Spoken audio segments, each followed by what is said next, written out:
Bismillahirrahmanirrahim. Assalamualaikum warahmatullahi wabarakatuh. Pertama-tama, perkenalkan, nama saya Susi Sulastri, kelas SIA, semester 3, jurusan Sistem Informasi. Baik, langsung saja saya akan mencoba menjelaskan proses penggambaran Entity Relationship Diagram menggunakan aplikasi Oracle SQL Data Modeler. Selanjutnya kita akan menggambarkan menggunakan aplikasi Oracle SQL Data Modeler. Ini adalah tampilan awal dari Oracle SQL Data Modeler. Pertama kita akan membuat identitas karyawan, dan untuk membuatnya identitas baru di sini ada menu-menunya. Langsung saja kita masuk di New Entity. Klik 2 kali. Kemudian tulisan nama ini kita ganti jadi karyawan.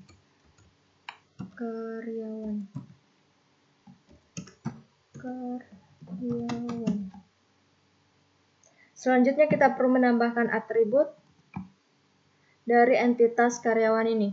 Caranya kita pergi di bagian kiri ini. Di sini ada general dan kita masuk di bagian atribut. Dan untuk menambahkan atributnya itu kita masuk di bagian sini. Kita langsung saja. Pertama yaitu kita beri nama ID karyawan. ID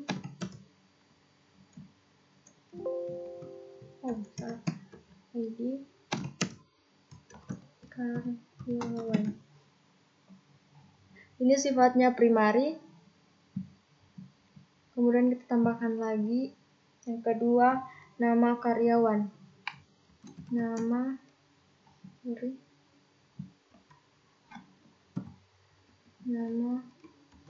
karyawan. Ini sifatnya mandatory. Checklist di bagian mandatory. Kemudian kita tambah lagi yang ketiga, alamat.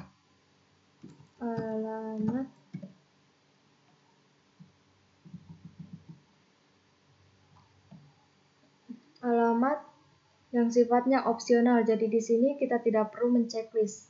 Kita langsung menambahkan saja di sini lagi. Yang keempat, email.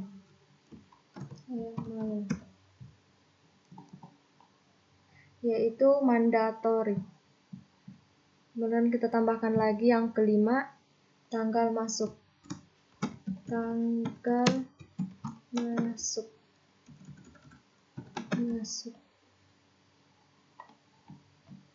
Yaitu sifatnya mandatory, kita cek di sini. Kemudian kita tambahkan lagi yang keenam, komisi.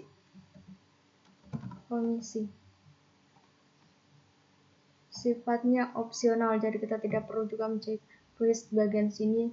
Langsung saja, kalau kita mau menyelesaikannya, langsung saja klik OK. Jadi ini adalah tampilan identitas baru yang bernama karyawan. Kemudian nanti kita identitas karyawan itu akan mempunyai atribut yang sudah kita tampilkan tadi. Di sini ada yang bentuk pagar.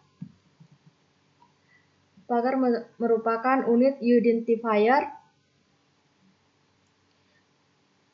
Yang bintang ini mandatory. Yang gambar lingkaran fungsional. Kemudian kita akan membuat lagi identitas kedua. Caranya sama, kita langsung ke di sini New Entity. Klik 2 kali. Yaitu identitas departemen.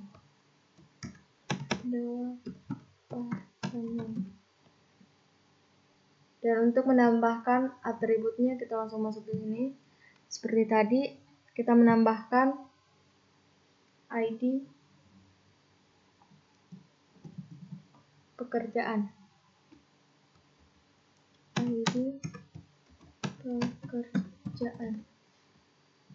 Yang sifatnya premi ID.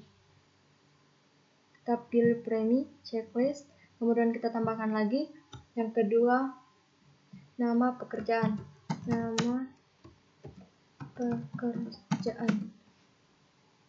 yang sifatnya mandatori.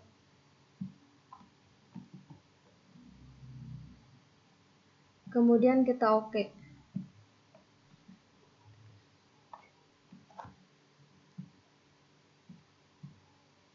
Jadi ini adalah tampilan kedua, identitas. Kemudian kita membuat identitas ketiga lagi. Seperti tadi.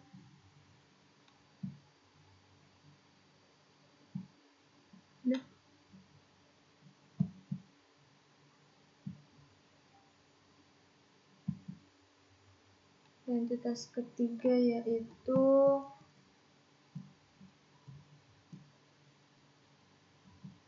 pekerjaan.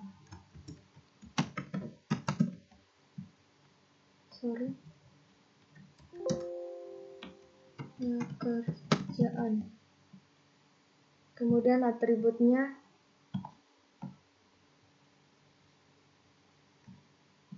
ID pekerjaan.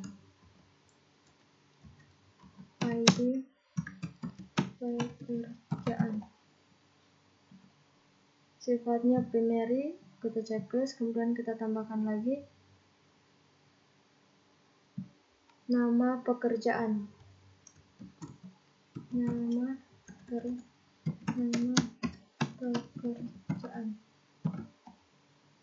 yang sifatnya mandatory. Kemudian kita oke jika selesai.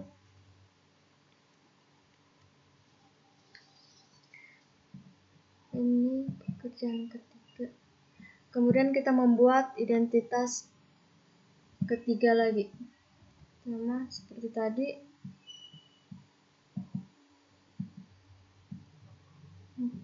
Keempat itu kota, identitas kota. Dan atributnya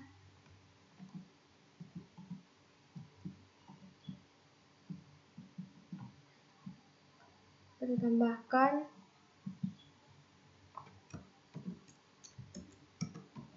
ID kota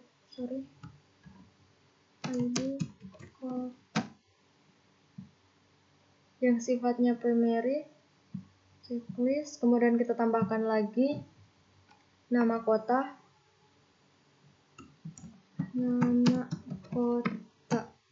yang bersifat mandatory. Kemudian kita oke.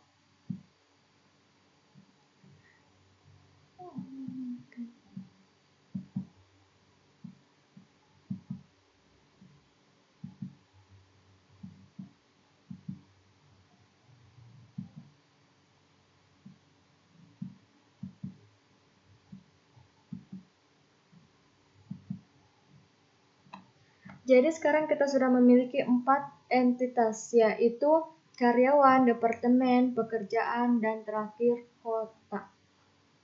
Yang dilengkapi masing-masing atribut. Dan juga kita sudah menandai atribut mana yang merupakan unit identifier, atribut mana mandatorik, dan atribut mana fungsional. Selanjutnya, kita akan mengidentifikasi adakah hubungan antara entitas yang satu dengan entitas yang lain. Misalnya, entitas karyawan terhadap departemen dan departemen terhadap karyawan.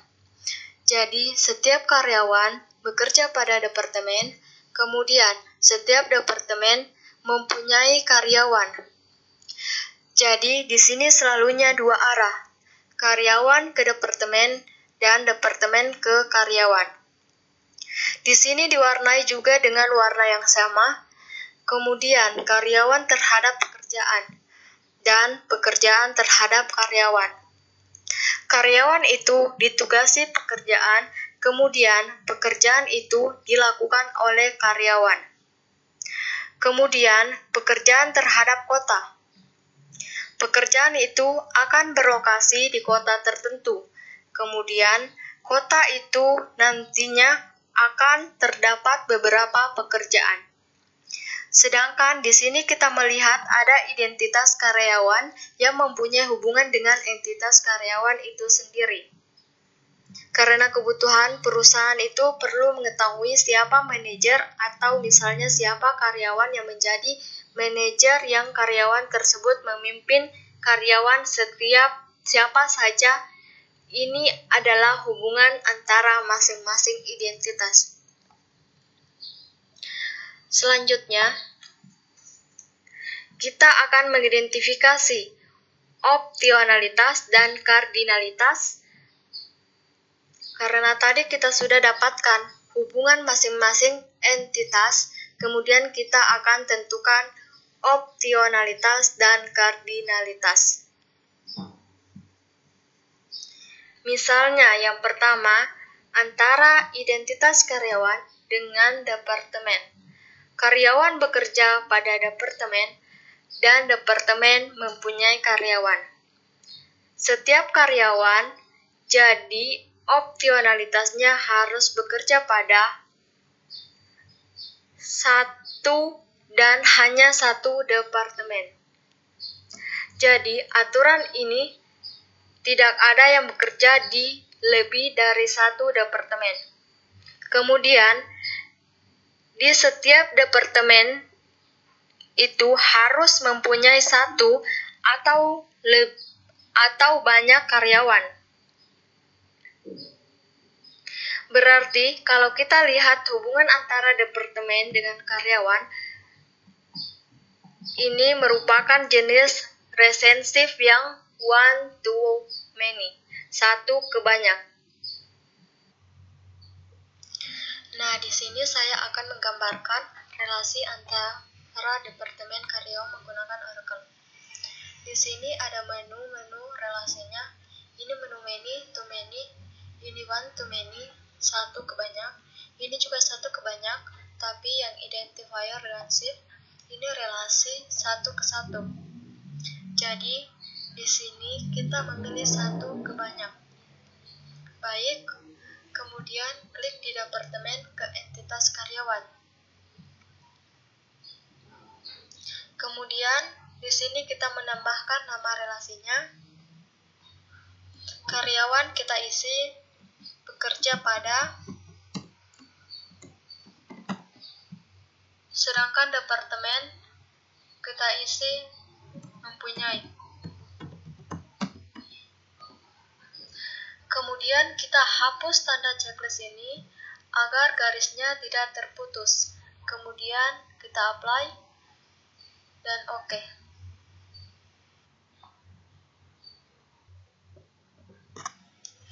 Nah, sekarang cara membacanya yaitu setiap departemen harus mempunyai satu atau banyak karyawan. Dan setiap karyawan harus bekerja pada satu dan hanya satu departemen saja. Kemudian yang kedua yaitu setiap karyawan mungkin memimpin satu atau banyak karyawan. Kemudian setiap karyawan mungkin dipimpin satu dan hanya satu karyawan. Di sini opsionalnya yaitu kata mungkin dan hubungan relationship-nya yaitu kata satu ke banyak. Baik, di sini saya akan menggambarkan relasinya. Kita menggunakan relasi satu ke banyak. Kita isi di sini dipimpin, kemudian di sini memimpin. Karena tadi opsionalnya kata mungkin, jadi garisnya garis terputus. Di sini kita checklist dulu, kemudian kita apply, kemudian oke. Kita perbaiki dulu ke garisnya.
bacanya yaitu karyawan mungkin memimpin satu atau banyak karyawan. Kemudian, karyawan mungkin dipimpin oleh satu dan hanya satu karyawan. Kemudian yang ketiga, setiap karyawan mungkin ditugasi satu atau banyak pekerjaan. Kemudian, setiap pekerjaan harus dilakukan satu atau banyak karyawan. Di sini kita lihat kata opsionalnya itu kata mungkin dan harus. Dan kita gunakan hubungan relationship-nya yaitu M.N. Saya akan gambarkan relasinya. Kita menggunakan relasi M.N. Lalu kita tarik kursor dari karyawan ke pekerjaan. Di sini kita isi dilakukan dan di sini ditugasi.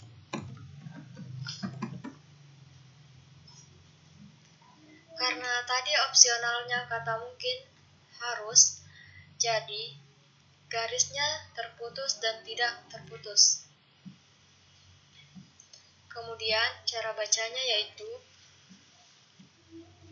setiap karyawan mungkin ditugasi satu atau banyak pekerjaan. Kemudian setiap pekerjaan harus dilakukan satu atau banyak karyawan.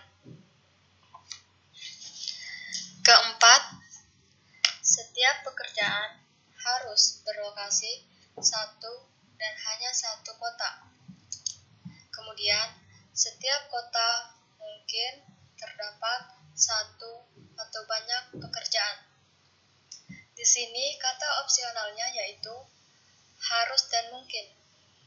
Dan hubungan relationship-nya yaitu kita gunakan satu ke banyak. Baik, langsung saja saya gambarkan. Kita gunakan relasi satu ke banyak.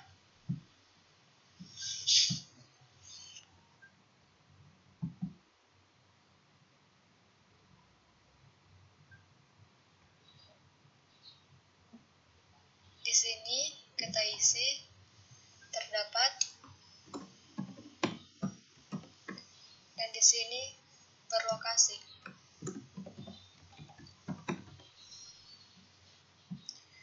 Karena tadi kata opsionalnya yaitu harus dan mungkin, maka garisnya terputus dan tidak terputus.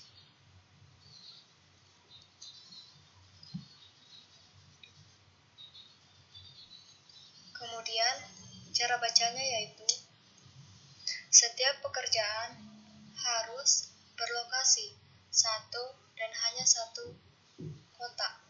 Kemudian setiap kota mungkin terdapat satu atau banyak pekerjaan. Itulah tadi hasil pemaparan saya mengenai penggambaran entity relationship diagram menggunakan aplikasi Oracle SQL Data Modeler. Mungkin itu saja. Cukup sekian. Wabillahi taufiq wal hidayah. Wassalamualaikum warahmatullahi wabarakatuh.